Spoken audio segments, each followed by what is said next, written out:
ትዳር የሌለው ላጤ መናጢ ደሃ ነው። እኔ አልኩኝ እንዴ አላልኩም? ረሱላህ ሰለላሁ ዐለይሂ ወሰለም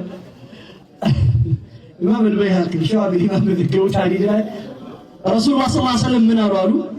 ምስኪኑን አሉ። አረ ምስኪን ነው አሉ። ምስኪን ነው ሶስት አንዴ ቋር ነው። አንዴ ምስኪን ቢሆን ጥሩ ነበር። ምስኪን ማለት ቁርአን ላይ የተጠቀሰው ዘካ የሚሰጠው ሰው ማለት ነው። ዘካ የሚሰጠው ሰው እኮ ነው ምስኪን ማለት አለኝ ዘካታሊ።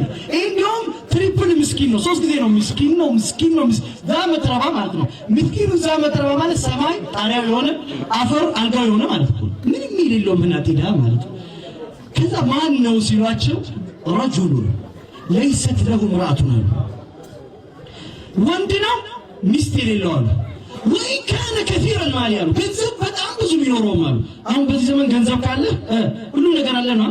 ረሱላህ ምናምን ምስኪን ነው አሉ። አበቁ እንደ ረሱላህ አላው ወምስኪነቱን አሉ። እሷ ምስኪን ናት፣ እልም ያለች ምስኪን ናት አሉ። ምራአቱን ለይሰ ለሃ ዘውጅ ሴቲቷ ባል የሌላት እንደሆነ ወይ ካነት كثيرة المال እንደው ገኒየተን ሙክፊራ ብትሆን እንኳን በቃ ልም ያለች ሀብታም ብትሆንም እንኳን ላጤ ማለት አብሽራቢ ላጤ ማለት በቃ የነጣ ያጣ የገረጣ የታረዘ ዓለም በሙሉ ተሰባስቦ ሊደጉመው የሚገባ ምስኪን ማለት ነው። ምንም የለም። አሁን ሲበላ እንኳን አይታችሁ እኮ እንደሆነ ይሄን የሚያክል ይዞ ይመጣል።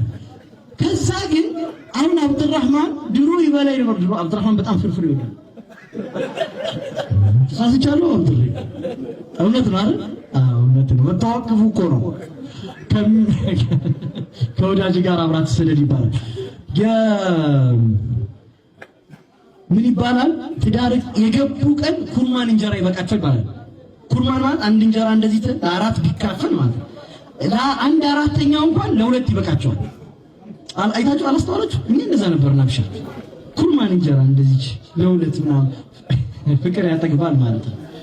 አላየት ያህል ወዳጆቼ